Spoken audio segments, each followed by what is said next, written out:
The research vessel Lumenspire was dying, and Captain Velter could feel every one of its wounds as if they were her own. That's the truth about the Zephyrians that no other species in the galaxy understood yet. Their crystalline bodies were bonded to their ships through resonance. So when the hull screamed, she screamed with it. 3 hegemony raider cruisers had dropped out of warp directly on top of her unarmed science vessel, and within 90 seconds, half of her crew was gone. Not dead. Worse. Taken. Her daughter, Illyra, was one of them. Velter had one hand fused into the crystalline interface of command console, bloodlight leaking from the cracks in her palm. When the hegemony boarding pods finished their grim work and detached, she watched through the shattered viewport as a pod carrying her daughter shrank into the void, swallowed by a raider cruiser 3 times the size of her ship. With the Lumenspire's reactor core breached in 30 seconds from total failure, Velter made a choice that would rewrite galactic history. She didn't send a call for help to the nearest known ally, the peaceful Andrathi Concord 2 systems away. A stray gravitational anomaly, a rippling wavefront thrown off by the very raiders who'd attacked her, bent her signal trajectory in the instant before transmission. Her distress call, encoded in a language no human had ever heard, went screaming off in a direction no Zephyrian had ever charted. 31 light-years away, in the quiet dark beyond the edge of explored Terran space, a listening post picked it up. Admiral Sarah Chun was not supposed to be on the bridge of the TFS Resolute that night. She'd been called in from her quarters at 0300 hours because the watch officer didn't know what to do with a signal that matched nothing in any human database. Not a pulsar, not a probe, not static. A pattern, a language. She stood in front of the display for a long moment, arms crossed, studying the waveform as it looped over and over. "Run it through every linguistic model we have," she said. "And wake up Dr. Morose. I want her eyes on this before I decide anything. By 0600 hours. Dr. Ose had the beginnings of a translation. It wasn't complete. The algorithm could only reconstruct fragments. But 3 words came through clear enough to freeze the entire bridge crew where they stood. Help us. Please." For the first time in recorded history, humanity held proof that they were not alone in the universe, and their first contact wasn't a greeting. It was a scream. Chun didn't sleep that night. She sat with a fragment translated on a loop, imagining a species desperate enough, resourceful enough, to hurl a message across a distance that should have been impossible to bridge by accident. She thought about her own daughter, safely asleep in family quarters 2 decks down, and she thought about what kind of universe would let a message like this go unanswered. By morning, she had her answer. Admiral Chin walked into the Joint Systems Council chamber and did something no admiral had done in the 60 years since the Unification Wars ended. She requested authorization to deploy the entire Third Fleet on a mission with no return on investment, no strategic resource, no political upside. Just coordinates, a fragment of translated language, and a plea. "We don't know who sent this," she told the council. "We don't know what's on the other end of that signal. But we know 3 words, and that's enough. If there's a species out there being hurt right now, and we have the power to stop it and choose not to, then everything we tell ourselves about who we are as a people is a lie." The vote was not close. It was not even quiet. 3 council members openly wept as they cast it. Within 6 hours, the Third Fleet broke orbit. 40 ships, 11,000 souls, humanity's newest and sharpest blade, launched toward a destination none of them could find on any star chart humanity had ever drawn. Behind them, they left a species that had spent centuries fighting itself. Through world wars, through the unification conflicts, through generations of hard-won peace bought in blood. Ahead of them lay a galaxy that had never once seen a power rise up not to conquer, but to rescue. News of the mission, heavily redacted, since no one yet knew what waited at the far end of that signal, leaked into public channels within hours of departure. Dock workers of the lunar shipyards worked double shifts without being asked, prepping supply convoys no one had requested yet, because word had spread that whatever the fleet found, it would need reinforcement. Retired combat medics re-enlisted by the hundreds. School classrooms across a dozen colonies held vigils for a species they had never met and couldn't yet name. It was a strange kind of unity, and it struck Admiral Chun as almost sacred when she saw the report scroll past on our flagship's display. Humanity has spent so much of its history fighting itself over borders and ideology and scraps of shared resource. It had taken one stranger's scream across the void to remind an entire species what it looked like when everyone finally pulled in the same direction, for the same reason, at the same time. Captain Velter, meanwhile, drifted in an escape pod with the last 11 souls of her crew, air reserves ticking toward zero, with no way of knowing that 31 light-years away, an entire armada, and an entire species newly awakened to a universe far larger and far crueler than it understood that morning, was already burning hard across the dark to reach her. She had sent a scream into the void, expecting silence. What she was about to receive instead would change everything. For her people, for humanity, and for a galaxy that had no idea what was about to meet. Captain Velter had 11 hours of breathable air left when the void around her escape pod tore itself open, and out of that tear came ships unlike anything she had ever seen, moving with coordinated, ferocious purpose that made her crystalline heart nearly stop. She braced for another attack. Instead, the lead vessel hailed her. The voice that came through, translated roughly, imperfectly, but unmistakably gentle, belonged to Admiral Sarah Chun. "This is the Terran fleet ship, Resolute, responding to a distress call. You are not alone. Hold position. We're coming to you." Velter wept crystalline tears that shattered like glass against her console. In all her decades of service, she had never once heard those words spoken to her people by a stranger. The hegemony raider fleet that had crippled the Lumenspire was still in the system, refueling at a hidden staging point before their next raid. 3 cruisers, lightly escorted, utterly unprepared for what came screaming out of warp behind them. The hegemony had built their entire military doctrine around a simple, brutal truth. Every species they had ever encountered folded within the first engagement. Slave races didn't fight back. Neutral neighbors negotiated. Nothing in 300 years of conquest had prepared them for an enemy who opened the engagement not with demand, but with a full alpha strike from concealed positions. Admiral Chen's fleet didn't announce itself. It didn't offer terms. The Resolute and its escorts dropped out of warp in a perfect flanking pincer, and within the first 90 seconds, the same 90 seconds it had taken the raiders to gut the Lumenspire, 2 of the 3 hegemony cruisers were reduced to drifting wreckage. The 3rd tried to flee. Chen ordered it disabled, not destroyed. "I want prisoners," she said. "I want answers." What the boarding teams found aboard that surviving cruiser stopped even hardened Terra Marines cold. Deep in the cruiser's hold, behind reinforced bulkheads, Terra Marines found cargo bays converted into holding pens. Hundreds of sentient beings from at least 4 different species, chained in stasis fields, being cataloged like inventory for auction. Illyra, Velter's daughter, was among them, barely conscious, her crystalline structure fractured from rough handling. Master Sergeant Kwame Diallo, 20-year veteran of 3 border conflicts, radioed the bridge with a voice that shook. "Admiral, you need to see this. Sending visual now." Chen watched the feed in silence. Around her, the bridge crew went quiet, then furious. She had led fleets into battle before. She had never led one into an atrocity. Until now, she realized, she'd only ever seen the aftermath of one. "Free them," she said. "Every single one. And get me everything the ship's databases have on where the rest are being held." The interrogation of the surviving hegemony captain revealed a number that would galvanize an entire species into action. Over 3 million sentient beings, representing at least 30 distinct civilizations, currently held in bondage across hegemony-controlled space, mined for labor, harvested for biology, or simply broken for sport, depending on the whims of whichever hegemony overlord claimed them. Captain Velter, reunited with her fractured but living daughter aboard the Resolute's medical bay, listened to this number and felt something shift inside her, grief transforming, slowly, into resolve. "You could leave now," she told Chen quietly. "You have your survivors. Your ship is not damaged. No one back home would fault you for going home." Chen looked at the tactical display, now overlaid with hegemony territory, a red stain spread across 1/3 of the charted galaxy. "We're not going home," she said. "We're going to need a bigger fleet." Behind her, on every screen across the Resolute, the fleet's engineers were already recalculating fuel reserves, ammunition stockpiles, and jump ranges for a campaign none of them had planned for, and all of them now understood was inevitable.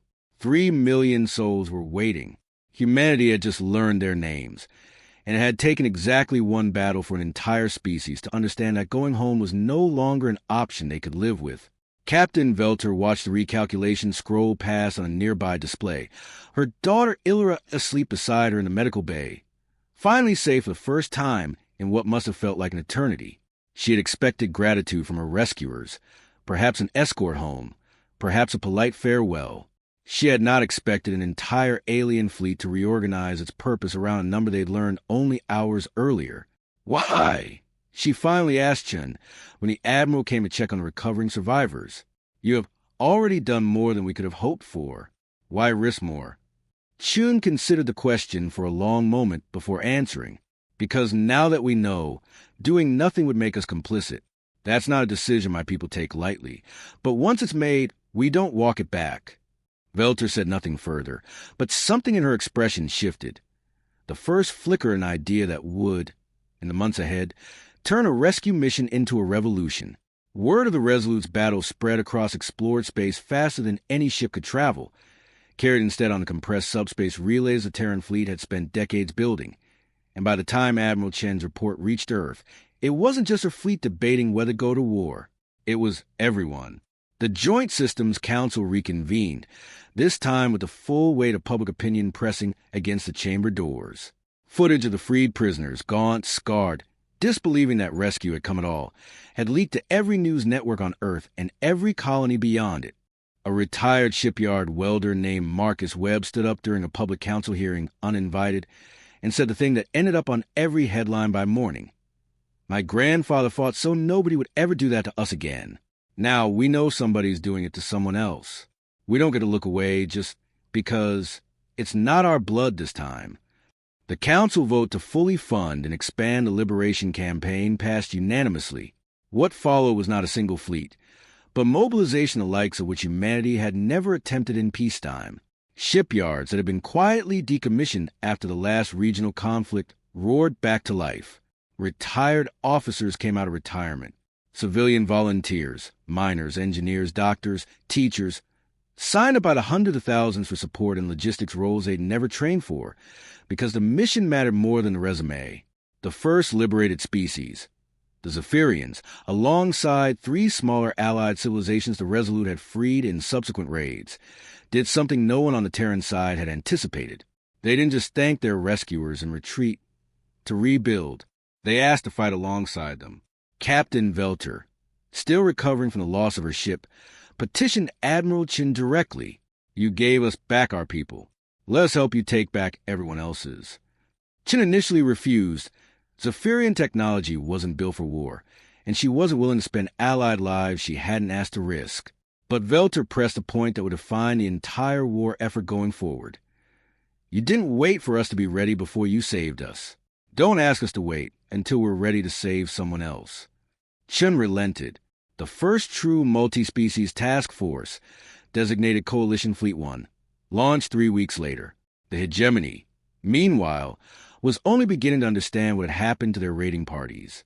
Hegemony High Commander Threx's vault received the intelligence report on the destroyed Raider squadron with open contempt, until he reached the casualty analysis and realized the primitive species responsible hadn't just won a skirmish.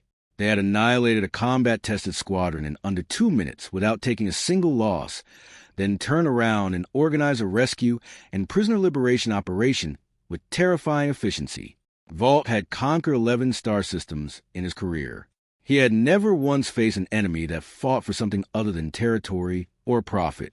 The concept unsettled him more than any weapon could have. Species designation Terran. He read aloud to his war council. His 4 remaining fleet commanders gathered around a holographic display of the growing red stain of hegemony space, now beginning, for the first time in 3 centuries, to show cracks. Recommend immediate reinforcement of all border slave processing facilities. One of his commanders, younger and more perceptive than the rest, spoke a warning that Vault would remember far too late. Sir, reinforcing the facilities assumes they intend to raid facilities. What if what they intend is to free everyone in them? Vault laughed off the concern, dismissing it as the nervous chatter of a junior officer who had spent too little time on the front lines to understand how conquest actually worked. He had built his career on a doctrine that had never once failed him. control the population's fear, and the population controls itself. Slaves did not need to be watched every moment, only reminded, occasionally and brutally, of what resistance cost. What Vault failed to account for was that fear only works on people who believe no one is coming. For 60 years, that belief had held across every hegemony-controlled world. Now, quietly, in mining tunnels and processing camps and orbital labor stations scattered across a third of the galaxy, whispers were beginning to travel through channels no garrison commander thought to monitor. Smuggled messages passed hand to hand among supply workers, half-understood fragments of a story about a species called Terran who had come from nowhere and broken an unbreakable raiding squadron in under 2 minutes. The story grew in the telling, as such stories do. By the time it reached the outer slave processing worlds, it had become something closer to legend than fact. But legends have power of their own, and for the first time in generations, that power was pointed at the hegemony instead of serving it. Within 4 months, Coalition Fleet 1 would prove the younger commander right, and the first slave world in hegemony territory would fall. Not through subjugation, but liberation. The mining colony of Draith Minor had been a hegemony slave processing world for over 60 years, long enough that 3 generations of its captive workforce had been born, lived, and died knowing nothing but the inside of its tunnels. No one on that world remembered what freedom felt like. That was about to change. Coalition Fleet 1 arrived above Draith Minor at 0400 local time, catching the garrison in the exact window of minimum readiness that Terran tactical analysts had spent 2 weeks calculating. The battle for orbital control took 11 minutes. What took longer, and what Admiral Chun considered far more important, was a decision of how to handle the ground assault. Standard Terran doctrine called for overwhelming force to minimize friendly casualties. Chun scrapped it. There are 80,000 slaves on that surface who spent their whole lives learning to freeze the moment they hear weapons fire, she told her strike team commanders. I will not liberate people by terrifying them worse than their captors did. Precision only. Minimum footprint. Let coalition ground teams, especially our newly freed allies, take point on civilian contact. They speak the language of having been there. The operation that followed became the template for every liberation to come. Surgical strikes on garrison command structures, immediate handoff of civilian contact to liberated species volunteers who understood exactly what the newly freed prisoners were feeling, and medical triage teams embedded directly into the first wave.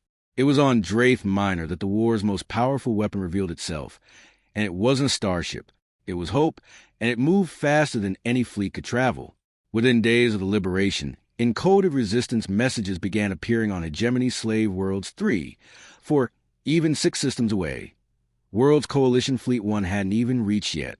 Word spread through smuggled channels, through hegemony's own supply convoys, through the simple, unstoppable rumor mill of the oppressed. Someone is coming. Someone is winning. Hold on. Uprisings began breaking out independently. On the mining world of Kessa Prime, enslaved workers sabotaged the hegemony patrol fleet's fuel depot 3 days before coalition ships arrived, cutting the garrison's response time in half. On the agricultural colony of Thessaly's Reach, an entire generation of compliant workers rose up overnight and seized the planetary shield controls, locking out hegemony reinforcements entirely. Chun realized, watching these reports pour in, that the coalition wasn't just fighting a war anymore. They were the spark. The people they'd come to save were becoming their fiercest allies. By month 6, the coalition had grown from a single Terran fleet to an alliance representing 9 species and over 200 ships. High Commander Vault, cornered by mounting losses and a war council no longer willing to dismiss the threat, made a decision that would define the second half of the war. He abandoned the doctrine of scattered garrisons and consolidated hegemony's remaining strength into 3 massive fortress systems, each one a heavily defended nexus designed to be unbreakable. Let them win their scattered little skirmishes, Vault told the commanders, his voice tight with barely controlled fury. When they come for the fortress worlds, they will learn what real hegemony power looks like.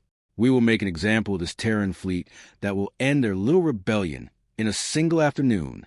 He was not wrong that a reckoning was coming. He was catastrophically wrong about who it would be an example for. Admiral Chun, reviewing the same intelligence reports from the other side, gathered her coalition commanders humans, Zephyrian, and 7 other species now flying under single banner, and said only this: they've stopped defending everything to defend the things that matter most to them. That tells us exactly where to hit. The Coalition's own strength had grown in ways few had predicted at the campaign's start. What began as a single Terran fleet answering a single distress call had become a genuine alliance, with liberated species contributing not just soldiers but knowledge, smuggling routes memorized over decades of captivity, garrison rotation schedules learned through years of forced labor, and an intimate, hard-won understanding of exactly where hegemony power was weakest. Every world freed made the next liberation faster, safer, and more certain. Captain Velter, now commanding her own vessel again, a retrofitted Zephyrian cruiser rebuilt with Terran shield technology, a first-of-its-kind hybrid ship that had become something of a symbol for the entire alliance, stood on her bridge reviewing the fortress system's defenses alongside an over-secure channel. 300 warships, Velter said quietly. A star-powered shield array. This will not be like Draith Minor. No, Chin agreed. It won't, but neither will we. The march on the first hegemony fortress system began within the week, carrying with it the full weight of everything the Coalition had built in 6 months, and everything it still stood to lose. Fortress system Cauldrus 4 was supposed to be unbreakable. 300 warships, a planetary shield array powered by a captured star, and a garrison of hegemony's most elite forces. It was here the High Commander Vault intended to end the Coalition's rebellion once and for all. Instead, it became the battle that broke him. The Coalition assault on Cauldrus 4 was the largest engagement of the war to date, and it did not go the way either side expected. Vault had prepared for a Terran-style precision assault. Instead, the Coalition arrived with something he had never accounted for: over 4,000 liberated former slaves, smuggled aboard supply vessels weeks earlier disguised as compliant labor shipments, who rose up simultaneously from within the fortress system's own infrastructure and sabotaged the planetary shield generators from inside, 30 seconds before the Coalition fleet dropped out of warp.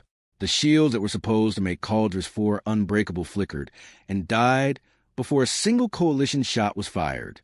But victory came at a cost that shook the Coalition to its core. In the chaos of the battle, a hegemony dreadnought, flagship of Vault's personal war fleet, broke through the Coalition's outer line and unleashed everything it had on the lightly armed Zephyrian support vessels, providing medical evacuation for the newly freed. Captain Velter, back in command of the ship for the first time since the Lumen Spire, threw her vessel between the dreadnought's guns and the evacuation convoy. Her ship did not survive. She did. Admiral Chin received a report in the middle of the fortress battle, and, for the first time since the war began, felt the cold weight of doubt. Losses were mounting on every front. The hegemony, cornered and desperate, was no longer fighting like an empire protecting territory. They were fighting like something wounded and vicious, willing to burn everything rather than lose. Admiral, her tactical officer said quietly, Command wants to know if we should consider a phased withdrawal to consolidate our gains. Chin looked at the display, at Velter's wrecked ship, at the flickering shields of a world about to be free for the first time in generations, at the exhausted, battered coalition of 9 species who had bled together for 6 months. Belay that, she said. We finished this. The fortress fell within the hour, but the cost forced a reckoning across the entire coalition. In the aftermath, as the newly liberated flooded out of Cauldrus IV's processing camps into the light for the first time, Vault's remaining fleet commanders, watching their supposedly unbreakable fortress system crumble in a single engagement, made a choice that would seal the hegemony's fate. 3 of Vault's 4 fleet commanders refused his order to regroup for a counterattack. Instead, they surrendered their fleets to the coalition, citing a truth none of them could unsee anymore. They had spent their careers being told the galaxy's other species were beneath them, incapable of resistance, deserving of chains. Cauldrus 4 had proven, in the span of one battle, that this had never been true. It had only ever been convenient to believe. Vault, enraged and increasingly isolated, retreated with his last loyal fleet to the hegemony's ancestral homeworld, Aurelian Prime, and began preparations for what he called humanity's final lesson. Admiral Chun, standing in the ruins of a slave processing camp that had just seen its first sunrise of freedom in 60 years, received the intelligence that Vault was massing every remaining hegemony warship for one final, desperate stand. She thought of Velter, recovering in a medical bay 2 decks below, having lost a ship and nearly a life to buy time for strangers. She thought of the 3 million reasons this war had started, and the millions more still waiting. The Coalition's War Council convened at night aboard the Resolute. Representatives from all 9 allied species gathered in person for the first time since the alliance had formed. There was no argument about whether to pursue Vault to Aurelian Prime. The only debate was how. He will throw everything he has left at us, warned the Zephyrian elder who had taken over fleet coordination while Velta recovered. A cornered predator is the most dangerous kind. Then we don't corner him carelessly, Chin replied. We finish this with everyone who's fought to get here still standing when it's done. Reports came in over the following days confirming the scale of what awaited them. Nearly every hegemony warship still capable of flight, converging on the Empire's ancestral homeworld, alongside a planetary defense network 3 centuries in the making. It would be, by any measure, the largest battle any of the allied species had ever fought, on either side of history. Then we finish it there, Chin said, and in the Council, once and for all. Above the ancestral hegemony homeworld of Aurelian Prime, the largest battle the galaxy had ever witnessed was about to begin. 600 hegemony warships, the last of an empire built on 3 centuries of chains, against a coalition fleet of 400 ships representing 11 species, who had never once, before this year, spoken to one another. What happened next would decide whether the galaxy's future belonged to fear or to freedom. Admiral Chin stood on the Resolute's bridge, Captain Velta beside her in a borrowed command chair, still healing but unwilling to miss this. Around them, on 100 different displays across 100 different ships, commanders of a dozen different species watched the same tactical display and prepared for what everyone understood might be the final battle of the war. Vault had one advantage the Coalition hadn't accounted for: a planetary defense weapon buried beneath Aurelian Prime's capital, capable of firing a single devastating shot that could cripple an entire fleet formation in one strike. He held his fire until the Coalition fleet was fully committed to their attack run, then unleashed it directly into the heart of the Coalition's formation. For a terrible 30 seconds, it looked like it would work. 40 ships lost shields simultaneously. Communication arrays across the fleet went dark. Then Zephyrian resonance technology, the same crystalline bonding that let Captain Velter feel her ship's wounds as her own, did something no Terran engineer had thought possible. Velter and the surviving Zephyrian crew synchronized their remaining vessel shield harmonics in real time, routing power between ships to reinforce the weakest points of heartbeat before the second shot could land. That's not possible, Vault's tactical officer said, staring at the readings. It wasn't, Velter replied over an open channel, loud enough for the recording drones to catch it for history, until we had a reason to make it possible. With the planetary weapon's second shot neutralized, the battle turned into the largest close-quarters engagement in galactic history, for species worth of ground troops boarding hegemony command ships simultaneously, while Chin personally led a strike wing directly at Vault's flagship. It was there in the final minutes of boarding action aboard Vault's own bridge that the war's true turning point arrived, not from a weapon but from a choice. Vault, cornered and facing capture, reached for a self-destruct mechanism wired to detonate his flagship's reactor and take the boarding party, along with a significant portion of both fleets caught in the blast radius, with him. Master Sergeant Kwame Diallo, the same Marine who had first found the slave holds aboard that captured Raider Cruiser 6 months earlier, reached the console 3 seconds before detonation and made a decision that ended the war without more bloodshed. Rather than fight Vault for control of the trigger, he simply put himself bodily between Vault and the console and refused to move, unarmed, until a Gemini Marine still loyal to Vault lowered their own weapons rather than fire through one of their own commanders' remaining honor guards. Vault, surrounded, disarmed, and finally out of options, surrendered. The formal hegemony surrender was signed 6 days later, but the moment that mattered more happened quietly, away from any cameras, in the same medical bay where Captain Velter had been recovering since Cauldrus 4. Admiral Chin visited her there, both of them exhausted in a particular way that only comes after wars end rather than simply pause. Velter's daughter Illyra, fully healed now and training to captain her own vessel within the new Coalition fleet, sat beside her mother's bed.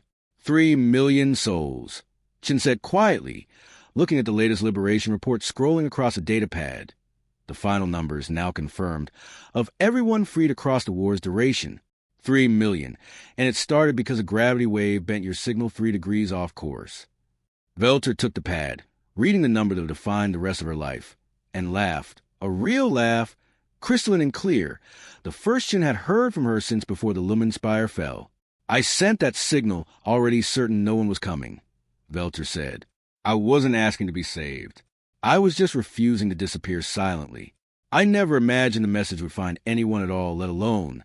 She gestured at the window, at the new coalition banner, now flying above 100 worlds that had spent generations in chains. Let alone this. In the months that followed, the new Galactic Coalition was formally founded, not on conquest, not on empire, but on a single founding principle carved into its charter by representatives of all 11 member species. Mutual protection, freely given. Captain Velter was asked, during the founding ceremony, to say a few words on behalf of every species the coalition had freed. She thought of the desperate distress calls she'd sent expecting silence, and of the answer that had come back instead across 31 light years of empty space. She spoke only 4 words, and they became the new alliance's founding motto, engraved above the entrance of its first shared capital station. Words that had once been a plea and were now, forever, a promise. We are not alone.